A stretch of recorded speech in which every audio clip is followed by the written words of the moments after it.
Powered by the Montana Television Network. This is the 10 o'clock news on Q2, Montana's news leader. Good evening, everyone. Thanks for joining us on your Monday. I'm Jeanelle Slade. And I'm Russ Riesinger, coast to coast, today to honor the valiant men and women who have fought tirelessly for our country. From right here in Billings to the streets of New York and down memory lane for one Montana World War II veteran, we all feel the impacts of veterans in our lives. Well, President Trump and the First Lady attended the nation's largest Veterans Day celebration in New York today, becoming the first sitting president to do so. The glory of your deeds will only grow greater with time. This city is graced by your presence. This nation is forever in your debt, and we thank you all. The memorial at Madison Square Park is one of the largest in the nation, with more than 25,000 people marching along Fifth Avenue. Well, this year marks 100 years of the parade through the city. Vice President Mike Pence was in Arlington laying a wreath at the Tomb of the Unknowns.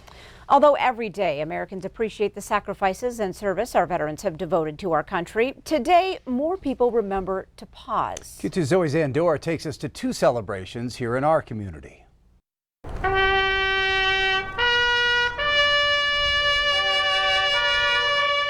Respecting and honoring veterans every year on the 11th hour of the 11th day of the 11th month. Pledge allegiance to the flag of the United States of America and to the republic for which it stands, one nation, under God, indivisible, with liberty and justice for all. United States Senator Steve Daines making an appearance at both Will James and MSU Billings for their Veterans Day ceremonies. It's such a great thing to have these events like this across Montana, right here at Will James, where the students get to hear about the greatness of our country and, most important, the greatness of our veterans. A salute at MSU Billings, a ringing of the bell, a volley and taps and echo, all continuing the honor we give veterans every November 11th. Honor bells toll 7 times in respect. The meaning of the honor bell's 7 tolls: toll 1, the choice to serve; toll 2, camaraderie; the 3rd, patriotism; toll 4 and 5, respect and dignity; 6, honor; and toll 7, representing the value of life.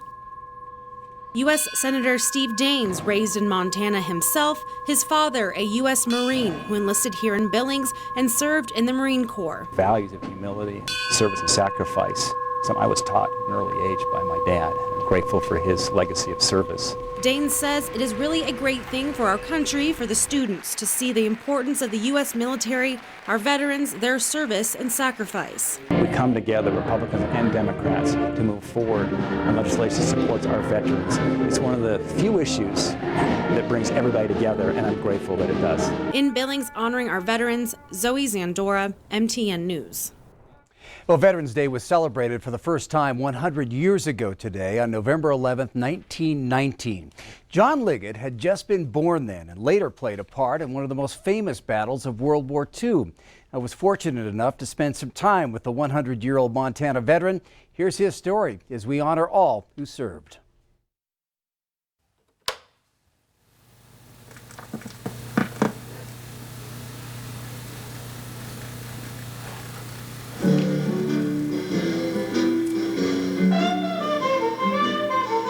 Well, I was born here in Roundup.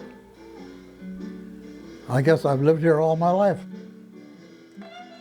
We lived in a big old 2-story house on 519 2nd Street West. That was, well, I was born there. It's just an ordinary town, a small town. I've always liked it here. I expect I'll probably die here, but there's no hurry.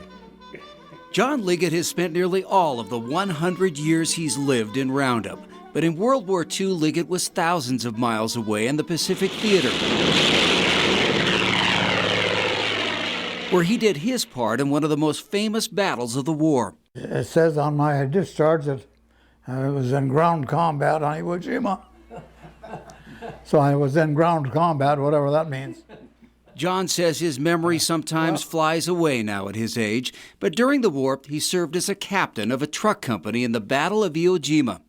All we knew at that time, of course, was that we were on Iwo Jima, and we didn't know what we were doing there.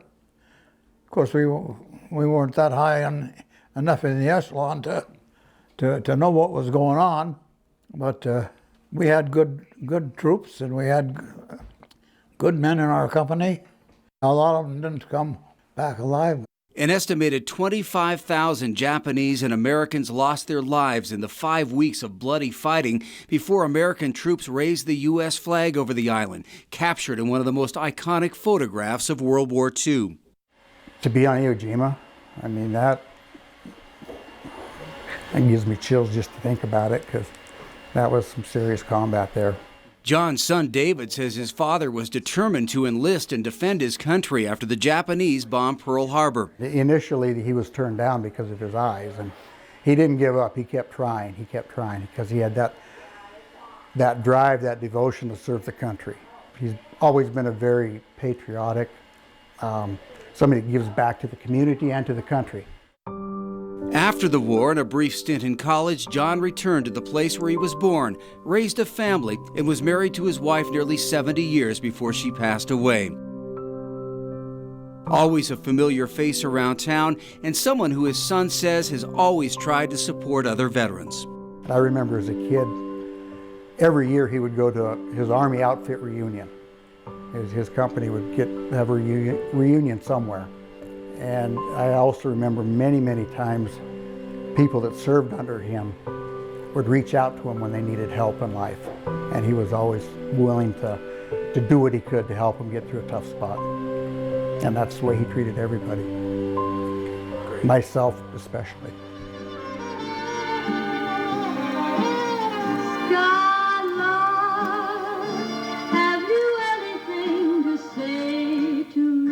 I've been so blessed is the word I want. I was blessed with good health and always a lot of good people around. What are you probably most proud of? Would you look back on your life? Well, I think I'd probably have to say the service in the military. Where my heart can go a journey over the shadows and the rain.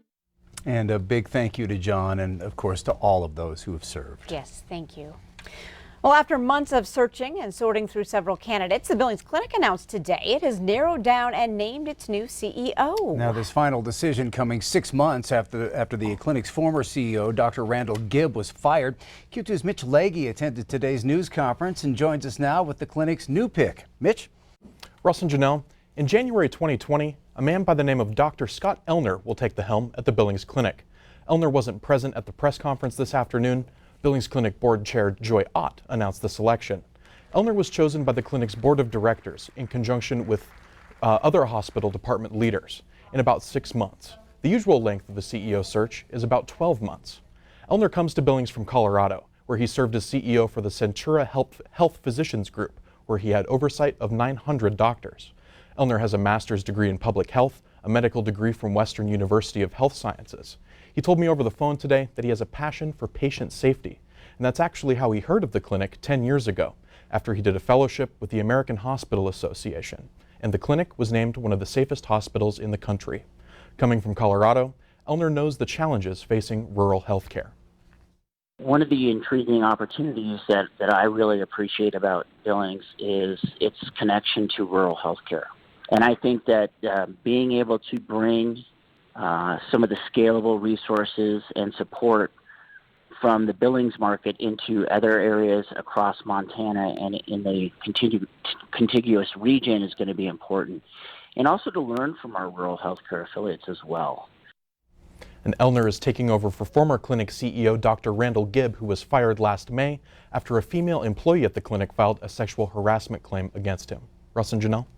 All right, thanks so much, Mitch. Well, some sad news tonight about another major figure in the Billings community. Longtime philanthropist, community leader, and banking executive Randy Scott has died. The 65-year-old Scott, chairman of the First Interstate Bank System Foundation, passed away unexpectedly over the weekend. Now, Scott has headed the First Interstate Foundation since 2006 and for the past 7 years has served as director of First Interstate. Over the past 2 decades, Scott worked in various capacities for the company, including time as branch manager in Colstrip. Scott earned his business degree from Rocky Mountain College and, among many other activities, spent countless hours volunteering for the Billings Heights Little League. Funeral services will be held Saturday at Rocky Mountain's Fortin Center beginning at 2 p.m. Scott is survived by his wife, Lynette, and 4 children. An interesting development in a weekend shooting that left one woman injured and another behind bars. According to the owner of Shooter's Bar and Casino, located behind West Park Plaza at 1600 Avenue D, the whole thing was an accident. He claims a 22-year-old female had been carrying a gun with her for protection. The gun fell out of her purse and then discharged, striking the 24-year-old victim in the leg. The bar owner, Michael Morgan, claims there was no malice in the incident, just a very unfortunate accident. They asked her, was it accidental? And she said, yes, it was accidental, or she believed it to be accidental. They asked her, did she know the person? She said no. They asked her, was there a beef or anything like that? And she shared no. Now, Billings police have not identified the women involved and have not returned our calls to confirm the owner's account of the event. The Red Lion Hotel on Billings West End locked its doors and closed today. The future of that hotel has been in limbo for months after the parent company filed for bankruptcy in July. Phone calls to Inner Circle Investments, the owner of the hotel, were not answered today. The property has changed hands several times in recent years, but is most well known as the Holiday Inn. The property also includes the Montana Convention Center, once the state's largest indoor convention space, but has since become obsolete and unused. The 7-story Red Lion has more than 300 rooms on 14 acres just off Interstate 90. Well, turning to weather, Q2 Chief Forecaster Bob McGuire with tomorrow's Turkey Tuesday forecast. At least we won't be as frozen as the turkeys this year, Bob. Thank goodness it's tomorrow, not what we had today, where we had sub-zero temperatures today. But here's our Turkey Tuesday forecast. Check it out tomorrow morning if you plan to come out here and donate your turkeys, and we really thank you if you will do that. And we give it over to basically to a community, to what is it? The Billings. We give it to the food bank. There you go, yeah. And as you'll see here, it's going to be 27 degrees at 6 a.m. It's going to be mostly clear that time and a little breezy and cool. At noontime, 47 degrees and partly sunny. By 3 p.m., it'll be mostly cloudy. Winds out of the southwest at about 17 miles per hour. So there's going to be a little bit of a wind chill to it as well. And then by 5 p.m., it's going to be mostly cloudy, some scattered rain showers, and about a 20% chance for rain moving in. So I recommend you get in this early. If you're going to give us turkey, stop by. It's in our front parking lot there. And it's going to be actually a little bit better much of the day in the early part of the day, but then the showers move in later on that evening. We'll have more in your forecast in a few more minutes. All right, thanks, Bob. And you don't have to get out of your car. You just pull up, hand us your turkeys or your cash donations as well. Yeah, hope to see you tomorrow. Well, coming up on tonight's 10 o'clock news, one Bozeman business is giving veterans a chance to float their stress away. Find out how. Plus, Mother Nature has the perfect recipe for making snow, but ski resorts have had that mastered. Find out their key to powered success. And in sports, Huntley Project cruising toward a three-peat volleyball championship. Scott shows us one of the key reasons. You're watching MTN News with Jeanelle Slade and Russ Riesinger. Storm Tracker weather with Bob McGuire. And sports with Scott Breen. This is the 10 o'clock news on Q2, Montana's news leader.